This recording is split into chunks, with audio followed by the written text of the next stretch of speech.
नमस्कार। सब राम भक्तों को राम राम।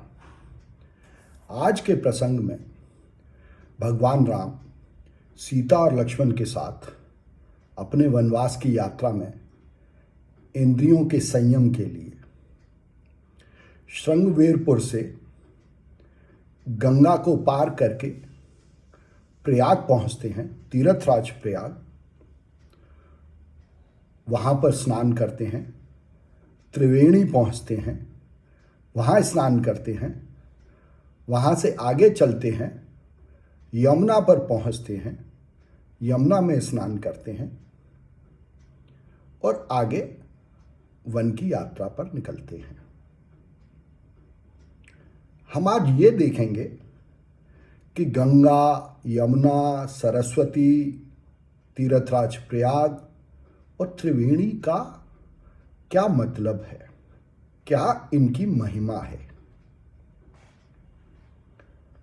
इस बारे में तुलसीदास जी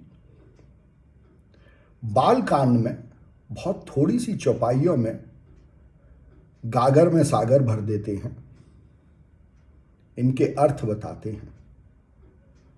कहते हैं, मुद मंगलमय संत समाजू, जो जग जंगम तीरथ राजू। कहते हैं कि जो संतों का समाज है, साधु संतों का समाज है, वही तीर्थराज प्रयाग है। और ये चलता फिरता तीर्थराज प्रयाग है। जहां पर भी साधु संतों का समाज है वहीं प्रयाग मानिए आप। और आपके लिए ये मौका है कि वहीं प्रयाग में साधु संतों के समाज के साथ डुबकी लगा सकें। साधु संत कौन? साधु संत कहते हैं जिन्होंने साधना से अपने आप को साध लिया। अपने आप को साधने का मतलब अपने शरीर को, अपनी कर्मेंद्रियों को, अपनी ज्ञानेंद्रियों को, अपने मन, बुद्धि, चित्त, अहंकार को साधने वाला साधु। और इसी यात्रा पर राम निकले हैं वनवास में, जिससे कि इसे साधने के बाद वो साधु बने और साधु बन के अयोध्या पर राज्य करें। वही राम राज्य है। गंगा जी के बारे में तुलसीदास जी कहते हैं, राम भगति जहाँ सुरसरी धारा। गंगा जी को एक तो कहा सुर सरिता, सुरों की सरिता, वाणी की सरिता, और कहा कि ये राम भक्ति की धारा है। अगर आप सुर सरिता में नहाएंगे, सुर सरिता में पान करेंगे, सुरों की सरिता के जो गुण हैं, विनय और प्रेम, उसको अपनाएंगे तो आप भक्ति योग में प्रवेश करेंगे, आपको भक्ति मिलेगी। ये गंगा जी की महिमा है। यमुना जी के बारे में कहते हैं तुलसीदास जी, विधि निषेधमय कलिमल हरनी, करम कथारवे नंदिनी बरनी। यमुना जी को कहते हैं कि सूर्य तनुजा है। सूर्य तनुजा मतलब सूर्य का प्रकाश, उसकी रोशनी, उसकी किरणें ही सूर्य की बेटी हैं। तो यमुना को सूर्य के किरणों के समान माना है। और सूर्य की किरणों का क्या प्रयोजन है? सूर्य की किरणें, सूर्य का प्रकाश सबों को जीवन देता है। कैसे देता है जीवन? कर्म करके। इसीलिए यमुना जी को कहा कि ये कर्म की कथा बताएंगी। कर्म की कथा मतलब क्या करना है, क्या नहीं करना है।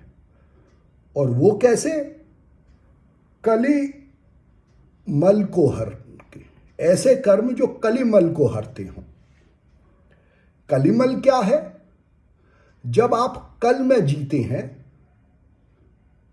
आने वाला कल या जो बीत गया कल, वो कलिमल है। क्योंकि जो कल बीत गया है उसमें आप रहते हैं तो आपको ग्लानि मिलती है, आपको मदम भी हो सकता है, दुख होता है, आलस्य होता है, अज्ञान होता है, क्योंकि कल के बारे में है जो बीत गया है। और अगर आप आने वाले कल में होते हैं तो उसकी वजह से असुरक्षा, आशंका, भय, लोभ ये होते हैं, ये सब मल हैं। तो इन मलों को अगर मिटाना है अपनी जिंदगी से तो कल में न रहें। ये कल ही कलयुग है, इस कलयुग में न रहें तो कहाँ रहें? आज में, अभी। यही यमुना जी का पर्याय है, यही कर्मयोग है कि जो कर्तव्य कर्म है आपका इस समय उसको करें, कल में न जिए। फिर कहते हैं सरस्वती जी के बारे में, सरसय ब्रह्म विचार प्रचारा। सरस्वती को कहा कि ये ब्रह्म विचार का प्रचार है। ब्रह्म विचार का प्रचार कब होगा? जब ब्रह्म का ज्ञान होगा। तो सरस्वती ज्ञान योग का प्रतीक है, ज्ञान की धारा का प्रतीक है। तो अगर आप देखेंगे तो पाएंगे कि अगर हम गीता से इसका साम्य करें तो गंगा भक्ति योग का प्रतीक है, सरस्वती ज्ञान योग का प्रतीक है और यमुना जी कर्म योग का प्रतीक है। और इन तीनों के संगम से बनी है त्रिवेणी। अगर आप इनमें से किसी भी एक भी धारा में बैठ जाएं, भक्ति की धारा में या ज्ञान की धारा में या कर्म की धारा में, तो आप त्रिवेणी तक पहुंच जाएंगे, क्योंकि वो संगम है। अब देखते हैं त्रिवेणी पर क्या है। तुलसीदास जी कहते हैं, हरिहर कथा बिराजत बैनी, सुनत सकल मुद मंगल देन।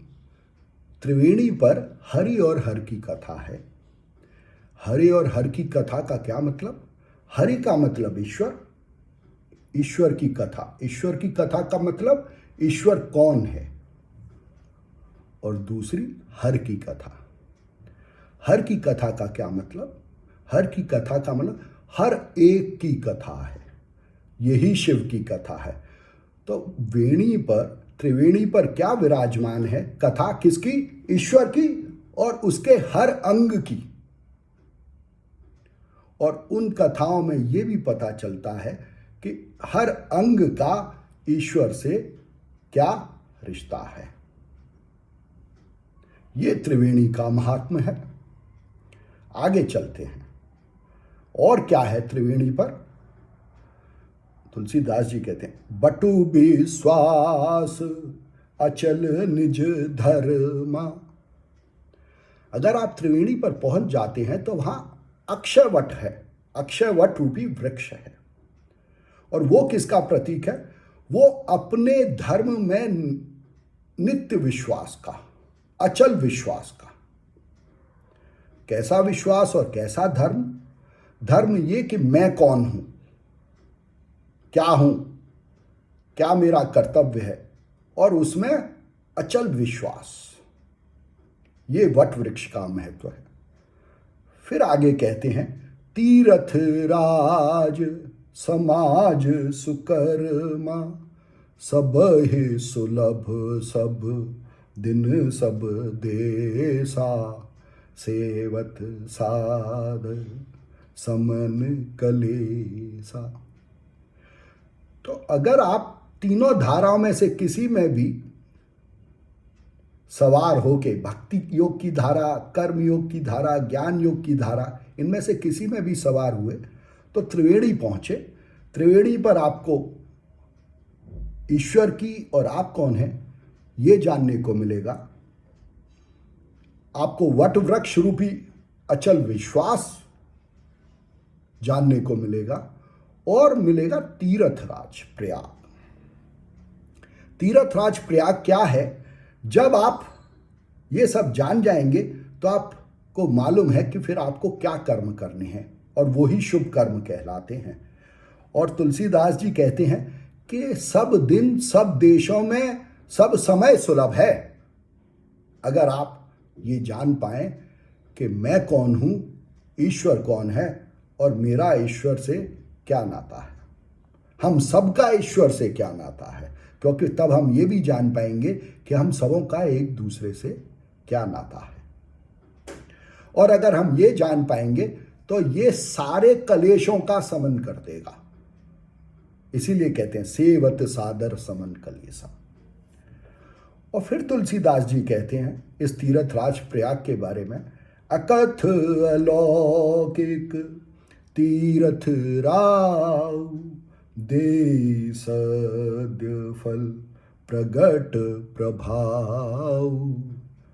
कहते हैं कि यह तीर्थराज जो शुभ कर्म का प्रतीक है, वहां वो अलौकिक है, उसका वर्णन नहीं किया जा सकता, पर वो फल एकदम देता है। जैसे आप करेंगे उसका तुरंत फल देगा। उसके बाद कहते हैं, सुनी समूझहे जन मुदित मन मज्जहे अते अनुराग लहें चारे फल अक्षत तन साधु समाज प्रिया। तो जो लोग सुन के और समझ के और प्रसन्नता से इस तीर्थ राज प्रयाग में त्रिवेणी पर स्नान करते हैं, उनको सब तरीके के फल मिलते हैं और उनको प्रसन्नता मिलती है। एक चीज और कहते हैं इसके बारे में तुलसीदास जी, कहते हैं, मज्जन फल पेखिए तत्काला काक होए पिक बकऊ मराला सुनियाचरज करे जन कोई सतसंगते महिमा नहीं गोई। कहते हैं कि तीर्थराज प्रयाग में त्रिवेणी पर स्नान करने का जो एकदम फल मिलता है वो ये है कि कौआ भी तोता हो जाता है और बगुला हंस हो जाता है। मतलब आदमी का परिवर्तन होता है, मनुष्य का परिवर्तन हो जाता है। और फिर कहते हैं कि इस पर आश्चर्य न करें, यही संत संगति की महिमा है, यही सत्य को जानने की महिमा है, यही ब्रह्म को जानने की महिमा है। और इसीलिए इस दिशा में चलना जरूरी है जिस पर राम, लक्ष्मण और सीता के साथ चल रहे हैं। बहुत बहुत धन्यवाद।